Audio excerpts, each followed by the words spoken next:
Welcome back to Ryan and Brian's Bible Bistro. I'm Ryan. And I'm Brian.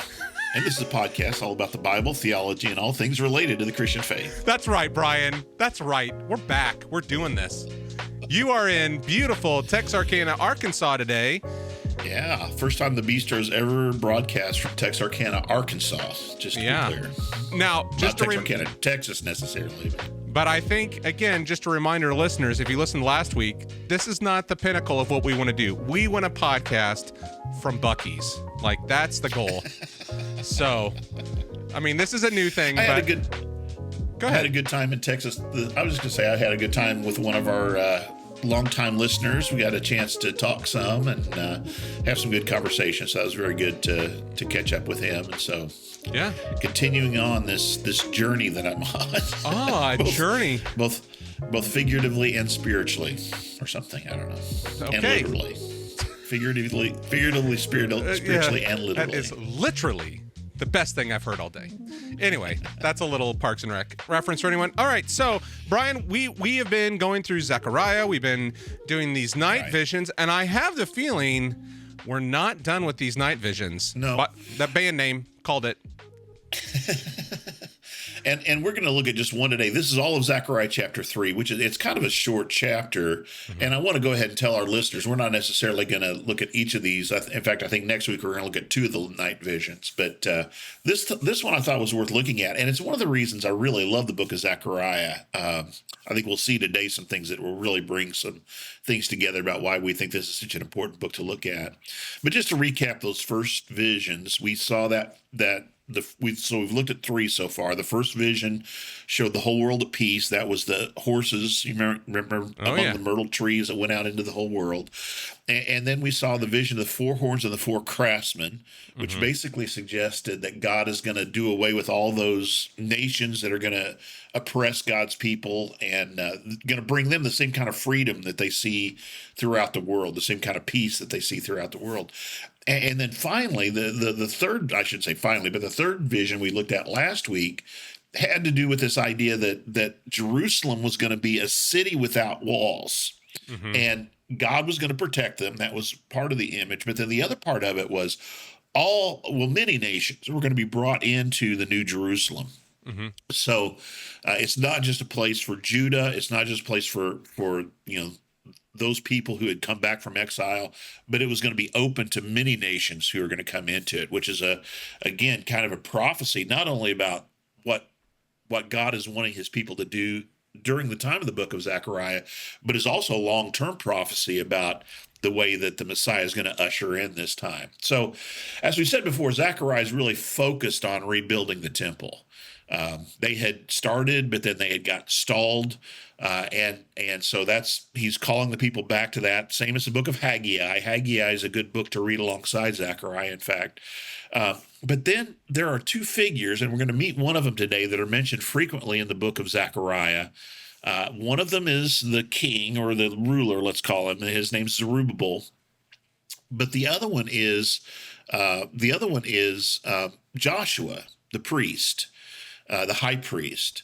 And the vision that Zechariah has involves him directly, and I think is also a message for him and a message that he's supposed to pass on. So that's what we're going to look at today. This 4th vision is really specifically a message for Joshua and then through Joshua to the community, I would say. So go ahead and read the first 2 verses, you would, if you would, Zechariah chapter 3, if you have it there. Yeah. Then he showed me Joshua, the high priest, standing before the angel of the Lord, and Satan standing at his right side to accuse him. Yahweh said to Satan, Yahweh rebuke you, Satan. Yahweh, who has chosen Jerusalem, rebuke you.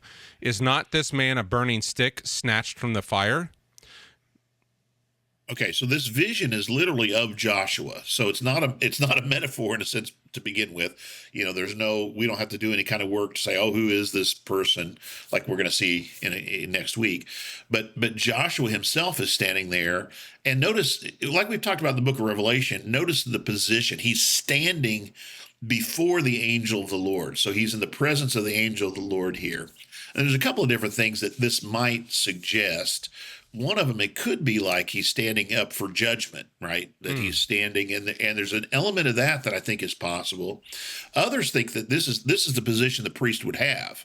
This is what they were supposed to do. They were to stand in the presence of God. That was their priestly role. Yeah. That was their role, to stand in the presence of God, to offer the sacrifices, to do the things that are necessary as intercessors in a way for God's people. So it could be that as well. But it's interesting then because, you mentioned Satan, and that's how it's written in our Bibles with the capital S. This is, as we've talked about this before, this is the word ha-satan. Ha is the, in Hebrew, since you're learning a little bit of Greek, we're going to move to Hebrew now. Perfect. Keep me on my toes. I appreciate that. I meant to mention this earlier. Ryan's starting his study of Greek, so we're really excited to hear how that goes. So we'll check. We'll check in.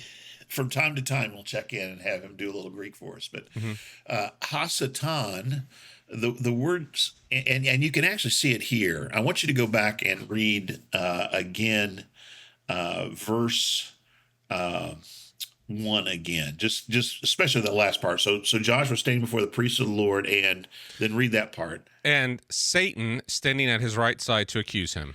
That word accuse is the verb satan. So this is the accuser standing to accuse. Okay. So ha-satan is Sataning him, right? He is. So here's the thing is in the New Testament, particularly, Jesus talks about Satan in this very specific way. I saw Satan falling as lightning from heaven, this kind of an idea. So this accuser is standing and doing his kind of work, which is to bring an accusation. And the only reason I mention this is because it seems to be kind of this courtroom idea that he's being accused. Joshua's being accused. But in particular, it seems that he's accusing him in a way to stop the work. He's trying to keep Joshua from doing the things that he's supposed to be doing. That's kind of his role in this place. And I do mention it for this reason as well, that in the Old Testament particularly, this image of Satan is hard for us to really kind of parse out because, he seems to be, in Job, you might remember he's standing in the heavenly courts. Right. He seems to go places and do stuff that we wouldn't expect Satan, the way we read about him in the New Testament, to be doing. So it's kind of a problem that we have to wrestle with as we think through these things. But anyway, here we have him standing as an accuser, accusing God's high priest here in this sense. Now, we immediately learn that he's on the wrong side in this case, right. Even though he's accusing. The Lord gives him a double rebuke. And let me just tell you, of all the things that you want to happen in your life, probably a double rebuke from Yahweh is not one of those things. So is this like the ultimate double dog dare? But that's the double dog rebuke. Yeah, or some kind of maybe wrestling move that's the double throwdown. I don't know. Yeah. But he's he throws him down and stomps him here. But he rebukes him. It says, "The Lord rebuke you." And I tell you, if you're going to get rebuked, you don't want to be rebuked by the Lord. He's described the second time he rebukes as the Lord who has chosen Jerusalem. And I think the idea here is you are not going to stop the work that's going on because God has chosen Jerusalem to be this place, right? Mm-hmm. So again, I should have mentioned this. What we learn is that this accuser is kind of we could even think of it this way, kind of the spiritual, what's behind the scenes when it comes to the opposition that God's people have had in terms of rebuilding the city of Jerusalem, the temple. Mm-hmm. So they started building the temple. They received opposition. They've kind of gotten sidetracked. And so now Zechariah sees this vision of Satan basically trying to keep Joshua from doing what needs to be completed. And God says, no, I have chosen Jerusalem, and therefore I rebuke you, Satan. And so he is going to be put to the side. He's not going to be able to stop Joshua from thwarting God's plan, we might say. So okay. Comments or thoughts on that? Any questions? No, I don't think so.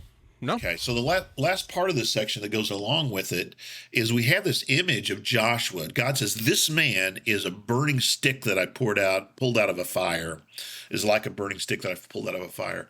So the idea here is, well, you and I have sat around some fires, right? Yeah. And Yeah. when you have you throw a piece of wood into the fire and it starts to burn, I mean, it's going to burn up. It's going to be Right. destroyed. Consumed. It's going to be consumed. And in this, God says, I plucked him out of the fire, which I understand to be, I brought him back out of exile. The fire is kind of exile, right? Mm-hmm. And so, again, God is showing his sovereignty over the accusations of Satan in this, that he says, I pulled him out of the fire, so there's no way you're going to be able to accomplish what you think you're going to in stopping him. I would almost say this: I've brought him back from the dead, right? I've taken him, and we get these kind of images of Israel and Judah, particularly in the prophets. Like I'm thinking about Ezekiel. This is a valley of dry bones. This is the whole house of Israel, and I'm going to cause them to stand on their feet. I'm going to put flesh on them, and they're going to become an army. So God is able to raise, quote unquote, raise the dead, so to speak. Right. Uh-huh. We know that literally, but also in a figurative sense, he's able to bring back his people from Babylonian exile and put them back in the land. So Satan is not going to be able to destroy what God has chosen to accomplish through Joshua is kind of the primary point here. Okay. So the next image we get is in verses 3 through 5. And so now, again, Joshua standing before the Lord, the angel of the Lord, and the accusers there. So we have that scene. And now we have a different scene where the attention is focused on Joshua himself. So go ahead and read verses 3 through 5. Now Joshua was dressed in filthy clothes as he stood before the angel. The angel said to those who were standing before him, "Take off his filthy clothes." Then he said to Joshua, "See, I have taken away your sin, and I will put fine garments on you." Then I said, "Put a clean turban on his head." So they put a clean turban on his head and clothed him, while the angel of the Lord stood by. So filthy clothes, very, very dirty clothes is the idea. This isn't just, he This isn't a light sanding out in the desert. Right. It's not that he's just dropped a bit of mustard from a hot dog on his shirt. This is the idea that he's. Did you reference a pork product and the high priest? I mean, have you ever had Nathan's all beef hot dogs? They're kosher. Fine. That's a new invention. They didn't have Nathan's in the ancient They didn't world, have okay? Nathan's. They just had regular hot dogs. I'd forgotten that. So anyway, so he's filthy is the idea. He's completely dirty, and immediately God gives us the interpretation here. It's your sins, right? That you need to be, these old dirty clothes need to be taken off. New garments need to be put on you, clean garments. And in fact, they're described here as fine garments. So, fine would have to do with their quality, that these are, in another era, we might have said, your Sunday go to church outfit, your best outfit, maybe first day of school outfit would be appropriate. But that's what he's supposed to put on. And the interesting thing is, throughout the scriptures, both in the Old Testament and in the New Testament, this idea of dirty garments compared to clean garments is used to represent sin. I was thinking about some of the stories that we see with this. One of them, we talked about the book of Leviticus not too long ago. And when the priest's clothing is described there, it's supposed to be white, right? That's part of what it represents, is the righteousness of the priest as they lead the people in worship of God. So that's one of them. One of my favorite garment stories is 1 Samuel, when Samuel is first given to live in the temple. You might remember Hannah promises to God that she'll, if he grants her having a child, she's childless, that she'll devote him for his whole life to service to God. So as soon as he's weaned, he's taken to the temple and he serves Eli, the high priest. But you remember that the subtext of that whole story is that Eli's sons, Hophni and Phinehas, are not good guys. Yeah. And the text explicitly, I always get those wrong, explicitly compares these deeds of these evil priests with Samuel, who was a young boy standing in the temple in a linen ephod. And linen is a white, would be a white cloth. So that idea of he's in clothing of righteousness, so to speak, is contrasted with the evil high priest. So clothing is used. Isaiah talks about filthy garments. Our best deeds are as filthy garments. There's all kinds of filthy rags. There's all kinds of these kind of images in the Old Testament, but we also see it in the New Testament then. Jesus references them. There's a couple of different stories that he tells, for example. I'm thinking about the parable of the wedding garments, that the one man comes in and doesn't have his wedding garment on, and he's cast outside. You have the Apostle Paul. In fact, did you look these up by any chance? Or No. I'll read Just Galatians. Tell me. Well, Galatians 3 is an interesting one. This is where he compares it to our putting on Christ, essentially. And that's the phrase that he uses, both in Ephesians 4 and also Galatians 3. Here's Galatians 3. I'll read 26 and 27. Okay. So in Christ Jesus, you are all children of God through faith, for all of you were baptized into Christ, or all of you who were baptized into Christ have clothed yourself with Christ. So this idea of clothing ourselves with Christ or putting on Christ is a part of what it means to come to him. And there he says it's in connection with our baptism in the book of Galatians. Ephesians chapter 4, 22 through 24, then, Paul says, and this gives us both images. You were taught with regard to your former way of life to put off your old self. And that idea of putting off is the idea of kind of taking off your garments, who's being corrupted by deceitful desires, to be made new in the attitude of your minds, and to put on the new self, created to be like God in true righteousness and holiness. So that's the same kind of image we have there with Zechariah, or in Zechariah with Joshua, that he is to take off the old dirty garments and he's to be clothed instead with new garments.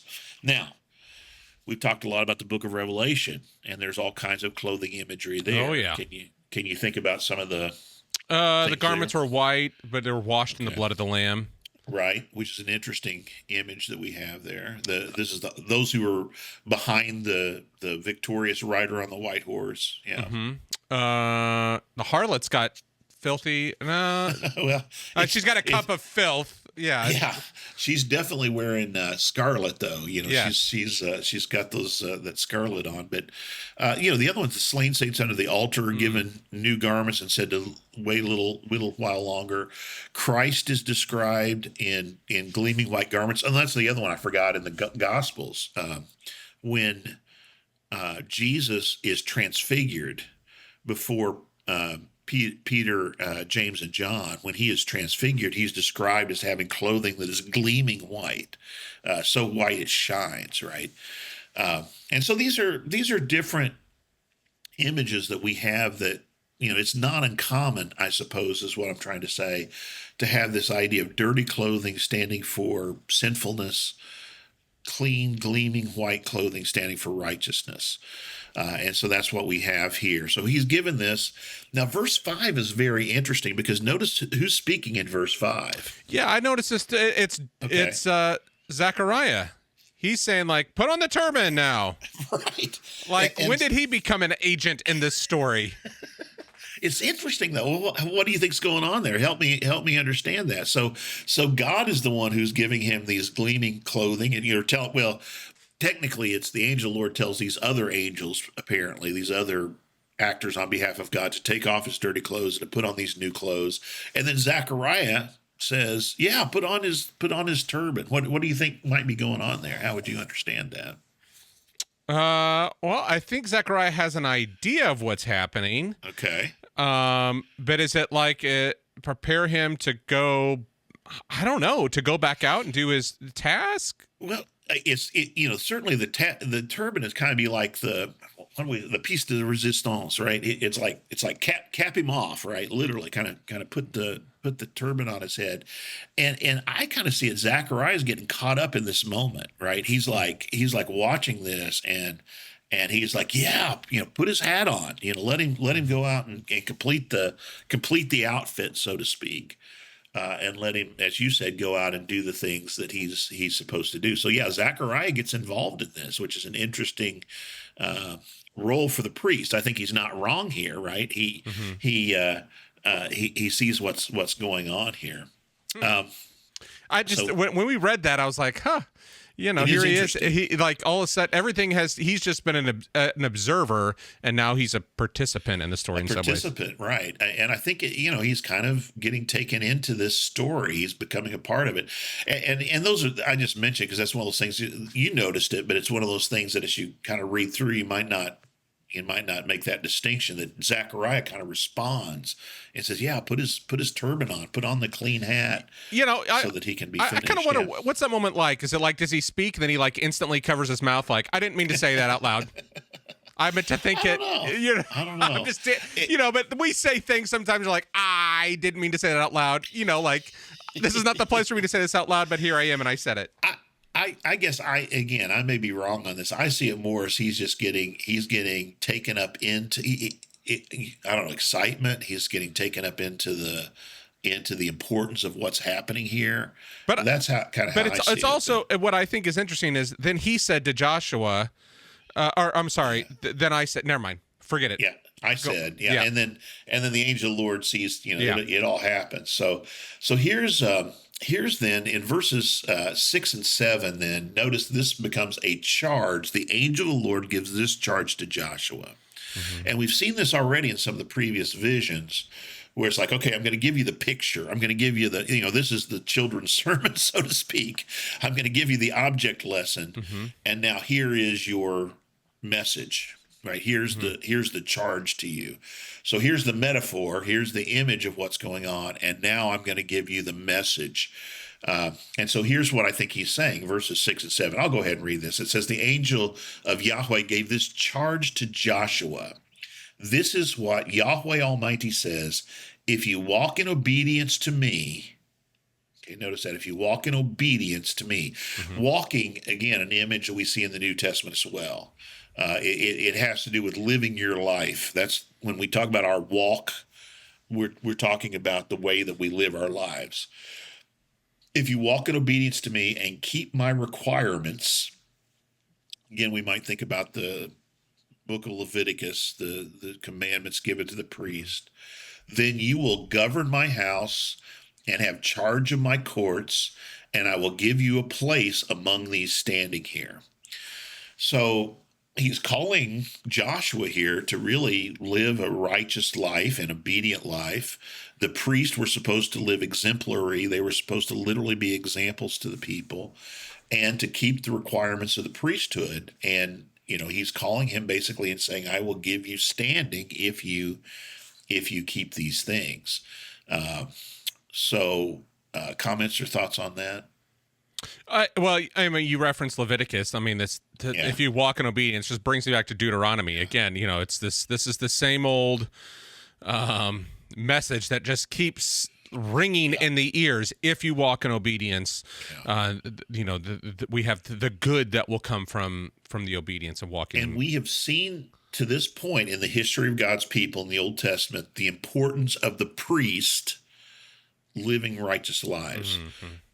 Because they're supposed to, that's one of the reasons God scattered them throughout all the tribes, right? They didn't have their own place. There were to be these Levitical cities where they lived. They were to be the ones who were making sure that the people not only heard God's word, but obeyed God's words. I'm thinking about Michelle Knights when she was with us about Judges, and she was talking about this rogue priest, right? Mm-hmm. Whenever we have priests kind of doing their own thing and not keeping the requirements and not doing things according to the law, this is when Israel gets into trouble. This is when God's people get into trouble.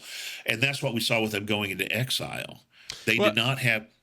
Go ahead. Yeah, I mean, this reminds me, we talking about Eli earlier with his sons taking the Ark of the Covenant out because, we take out the Ark. That means we're going to win. And this is the story of the Ark traveling through the Philistine territory. Getting taken captive. Getting taken captive. And it's because here we are. We have priests who are doing their own thing, sons of the high priest, and who are off the reservation, so to speak. And as the priests go, so goes the people. And that's why, again, you're thinking they've just come back from exile. Okay, we got to be a righteous remnant now. We got to make sure we're doing the things that God has required us to do, or we're just going to end up back where we were before. It's not going to be any better than it was before. Yeah, it's like the book of Ezra. There's some radical things happening there. Anyway, yes, but continue. Okay, so this is the basically that for God's plan to be accomplished, for Joshua to be a part of this, he needs to be doing these things that are righteous. But then there's another part to it. And before we read this, I'm going to go ahead and say one more thing. I saw one of the, and this is saying a lot, I saw one of the stupidest things the other day. Wow. I've seen a lot of stupid things yes. in my life. This was one of those online things. This is why I don't read the comments, right? But somebody was making this case. Well, Jesus, I think I told you about this. Did I mention this to you? I might have been mentioning to somebody else. I've been talking to so many people about stuff. They say, well, we know Jesus wasn't historical because in the Greek language, there is no J. Oh, my gosh. And you just want to say, okay, language doesn't work that way. But there is a truth behind that. And what I mean is this. There isn't a J in the Greek language, but Jesus' name wasn't Jesus in Greek. It was Jesus, right? And that comes from the Hebrew word Yeshua, which means Yahweh. Yeshua means saves. Yahweh saves. Yeshua was when Mary said, "Hey, it's time for her to come in." She said, "Hey, Yeshua, come in. It's time for supper." But that name Yeshua is the same as this name Joshua. That's what we say Joshua. There's no J in Hebrew either, right? We would say Yeshua here for this guy's name, and we would say Yeshua for Jesus' name in Aramaic or Hebrew as well. It means Yahweh saves. There are other people that we see in Scripture who are named Yeshua. This Yeshua, just to be clear, is not the same as the book of Yeshua, right? Joshua. That was someone who lived right after Joshua was the leader after Moses died, right? So that's in the period of exile, or in the period of wilderness wandering and into the beginning of coming into the promised land. This Yeshua is coming after the Babylonian exile. It's a different guy. It was a common name during this entire period of time. Yahweh saves is a good name. There are other people during Jesus' life who would have had his same name during his period of time. And here's the reason I'm mentioning all of this is we're going to see in these next verses that it wasn't only important for the priest to be righteous because of what was going on during the return from exile, but also because of God's long-term plan. And this is what we're going to see in verses 8 and 9. So go ahead and read that for us if you would. Listen, high priest Joshua, you and your associates seated before you, who are men symbolic of things to come, I'm going to bring my servant, the branch. See the stone I have set in front of Yeshua? There are 7 eyes on that one stone, and I will engrave an inscription on it, says the Lord Almighty, and I will remove the sin of this land in a single day. In that day, do you want me to keep going? You stop there. No, you stop there. I want to do verse 10 separately. I would be fine either way. This is important enough. There's enough. This is dense enough. There's enough to talk about here for a little while, though. So what he says to Joshua, to Yeshua here is it's important that you're righteous, not only because of now, but you are a people, you and your fellow priests. So he's the high priest, right? You're to tell this to your other priests. It's important that you're righteous because you are, the NIV says symbol. This is the word, this could be used, the word sign is sometimes translated as a sign. We might use the word type, that you are a representative of what's going to come, because I'm going to bring, and he uses 2 terms here, two titles, my servant, the branch. And both of those, let me use the fancy term and then I'll tell you what it means. Both of those are Isaianic terms, right? Both of those are images that we get in the book of Isaiah. The prophet Isaiah would have been before this period of time. Zechariah refers back to it. Let's talk about the servant first. From Isaiah chapter 40 on, we call that the book of the suffering servant, because we get this image that is called the servant. My servant will. And it refers to the fact that Jesus is obedient. Yeshua, the Messiah, when he comes, who we believe is Jesus. For those who understand that there's no J in the Greek language, Jesus, Yes. Yeshua. When he comes, he is obedient, right? He is obedient to the Father. He does what the Father tells him to do, is what he says in the Gospel of John. So he is the suffering servant. Isaiah 53, for example, man of sorrows, acquainted with grief, all those kind of things. So he is a servant, but then the other image is this branch. And there's a couple places that we see this. Isaiah 11 is my favorite, but even back in Isaiah chapter 4, we see this image of a branch. Let me look. Isaiah 4, I think I have it here. Here it is. Isaiah 4:2. I got it. In that day, and here we're talking about the day of the messianic, what we call the messianic age, the time when the Messiah will come. In that day, the branch of Yahweh, the branch of the Lord, will be beautiful and glorious, and the fruit of the land will be the pride and glory of the survivors in Israel. This idea of the fruit of the land is it's going to be a time of abundance, right? Chapter 11 is one of my favorite Old Testament prophecies regarding Jesus. And it says this, it says, a shoot will come up from the stump of Jesse. Jesse was David's father. The stump is the idea of a tree that has been cut off. And so if you think about exile, for example, you might think about this. But from his roots, a branch will bear fruit, and the Spirit of the Lord will rest on him. This is a clear reference, again, to the coming Messiah. And I'll tell you this, even those who don't believe Jesus is the Messiah, like I do, Jesus is the Christ, when we confess Jesus is the Christ, that's what we're saying. I believe that Jesus is this promised Messiah, because the word Christ, as we've talked about, you can go and look at, you can go and listen to our Inconceivable series when we talk about Christ. This idea of I believe Jesus is the Christ is saying we believe that he is this promised Messiah. But my point was going to be, even those who don't understand Jesus to be the Messiah understand this righteous branch to be a reference to the Messiah. So God says through Zechariah to Joshua, it's important you guys are righteous, because I'm going to send one of these days a servant and a branch. And there's a way in which the priesthood needed to be righteous in order to prepare the way for the coming Messiah. They were an image of what it would mean. And of course, we've looked at Hebrews, that he becomes for us the great high priest, right? He becomes like Melchizedek. Let's go to that reference. Right. He becomes the priest after the line of Melchizedek, who is able to not be the high priest just for a period of time, but forever. Now, before we leave this, I want to say, and before we get to the stone thing, what did God say I'm going to do in one day? I'm going to take away the sins of... I will remove the sin of this land in a single day. In a single day, I'm going to remove the sin of this land. And I think this is the way I understand it, that's pointing toward the work of Christ and what he accomplished for us on the cross. That his death was effective in dealing with sin, as the Hebrew writer says, once for all. And so I think all this is pointing in a powerful way toward God's plan for his Messiah, for his chosen one, his anointed one.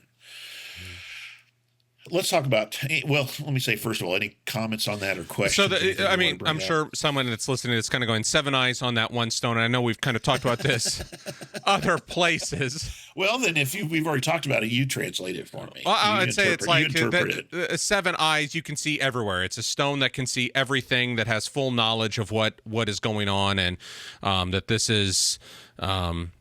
we see some of these things in Revelation and other places where we see, and that's what we're getting here with the 7 eyes on the one stone, is that this is, and then we also have that image in Daniel where the stone grows and it becomes a mountain from it. Sure. So that this is, but the eyes are representing and like a knowledge, a vision of what's going on. The fancy term's omniscience. Yeah, I think it's an all-knowing stone, which is a weird thing. So this is a stone that's not a stone, right? This is a stone that's a person, probably. Hmm. Stone is an image in the book of Isaiah as well. You might The remember. the builders rejected.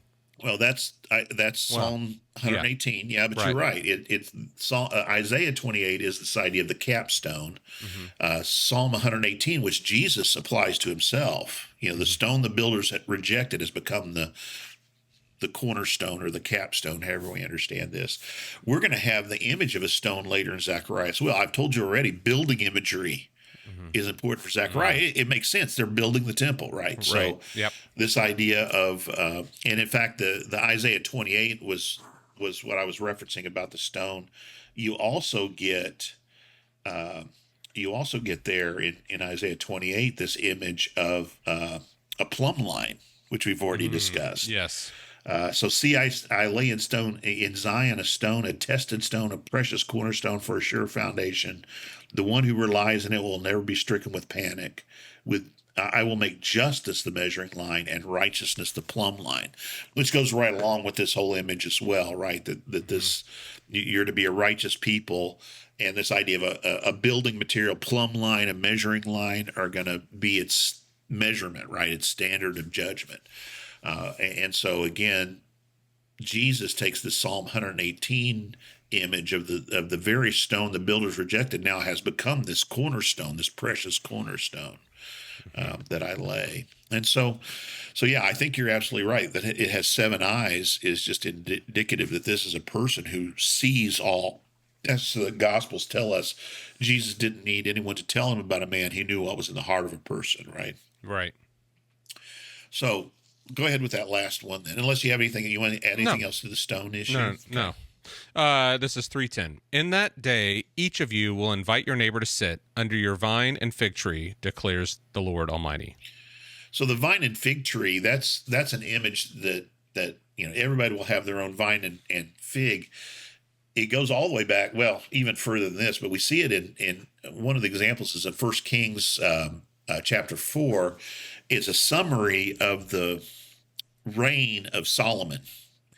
And it says everyone sat under their own vine and fig. And what it shows is the kingdom was peaceful at that time. And also it's an image of plentifulness.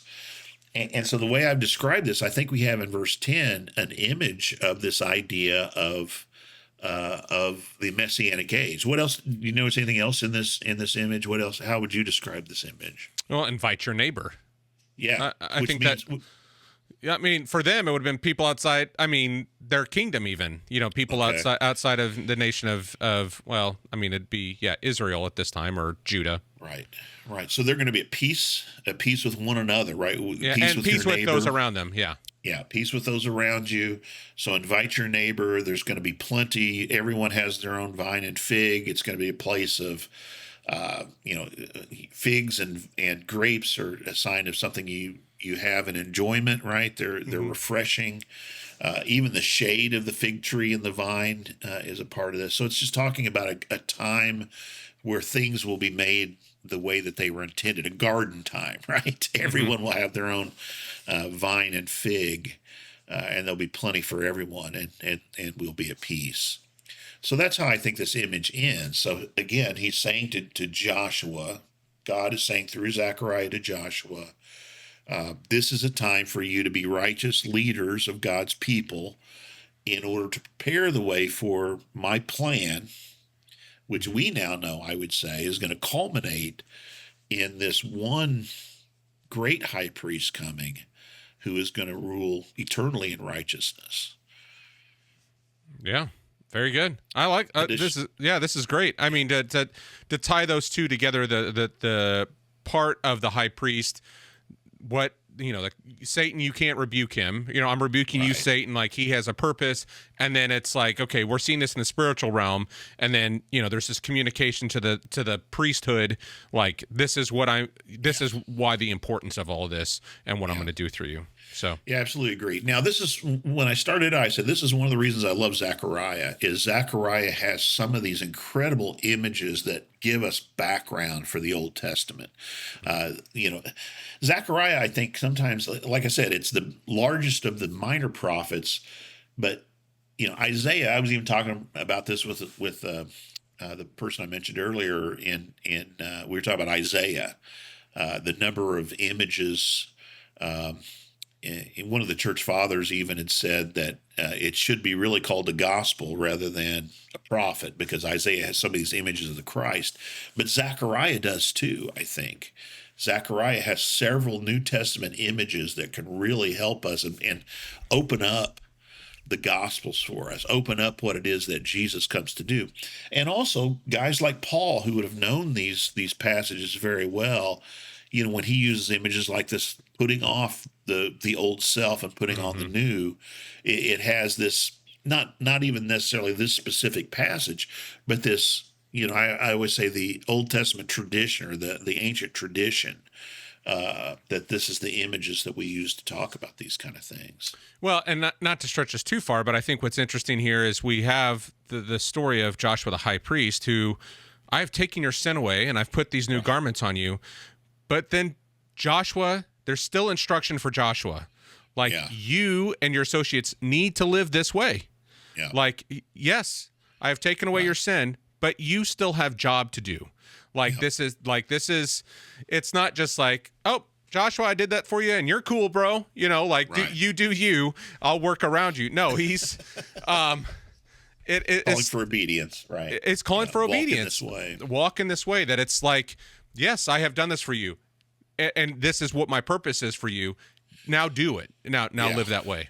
And here's the cool thing to think about for us. You're always asking what's the application for us, but there's ways in which. So what? Well, basically God is saying here to Joshua, there are things even down the road. It's important that you do these things, and you can't even begin to see the long-term reasons for this. Again, from our perspective, we can now understand that they were preparing the way for the Messiah. So let's apply that to us. I think there are times that we are called to things that we can't even see the long-term effects for. This is one of the things I've been reminded on. I've been on a bit of a sabbatical, and one of the things that I keep coming back to as I kind of reflect on my ministry to this point, not just the ministry that I'm in currently, but the things that God has called me to do throughout different times, is the way there have been effects from that I could never have imagined. Right. So God's plan is ongoing. And, I think sometimes we're like, well, God's going to do it anyway, so it really doesn't matter what I do. God's going to do it anyway. But he is using us as his people to accomplish his purpose and to expand his kingdom in ways that we can't even imagine by looking at the here and now. It's only on reflection, right? And probably not something we'll even see on this side of eternity, as we like to say, this side of the age to come. I don't think we'll have a full grasp of what it is that God has done in us and through us in order to accomplish his purpose. And so that's why I think it's important for us to be obedient to his call, not only the things that he's called us to do in terms of things he's called for everybody, but also to be sensitive to the things that he's asking for us to do, right? And to be aware of those things. Yeah, what I really appreciate about this Zechariah 3 is this connection of the spiritual realm and our physical realm. You know what I mean? Like that there is that we are participants even in our obedience in spiritual realities. You know what I mean? Like I think that's one of the things that's hard for us to understand, or we live, as we've talked about, this kind of in this disenchanted realm where it's just like, well, this is just about me, and or it's all singular, but kind of going, we're getting a vision here that we have a purpose, and that there's a spiritual realm connectedness to our obedience and what God's is enacting in the world and doing in the world, and that we have a part in that what we do is not just here and now, but it's kind of like what you've discussed is like the spiritual world, the things that are happening in the spiritual realm are affected by how we live. Like there's an intimacy between the two of them. Agreed. Yeah. Connection. I absolutely agree. Yeah. Yeah. Well, cool, Brian. Very good. We'll look at a couple more night visions. I can't wait to see where else we record. I mean, Texarkana. I think we're in Lexington. Next, the world. Who knows? Buc-ee's. Buc-ee's is the next. All right. Well, Brian, thanks so much. I appreciate you. If you're enjoying this episode and you're enjoying the Zechariah series, please share this with others. Let us know if you're liking it. Please send us a message. I mean, I just love to hear messages. I don't know. It's not like begging, but we do like to hear from you. Like if you're enjoying. It was nice to talk to some people that I know listen and to hear the way they engage and what the podcast has meant to them.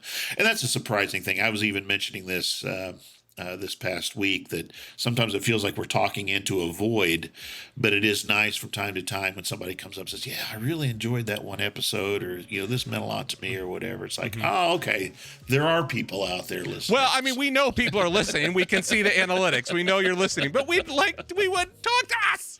So anyway, if you're enjoying it, let us know. We'd love to hear from you. What are questions you have that may not be in Zechariah, but just other things that you're thinking about that you've got questions about? We'd love to chat about that and bring them into episodes and so forth. So Brian, thanks so much. All right, thank you. Thank everyone for listening. You can find us on thebiblebistro.com or Apple Podcasts, wherever you get all your podcasts. But we appreciate you, and we'll chat next Tuesday. All right. See you, Brian.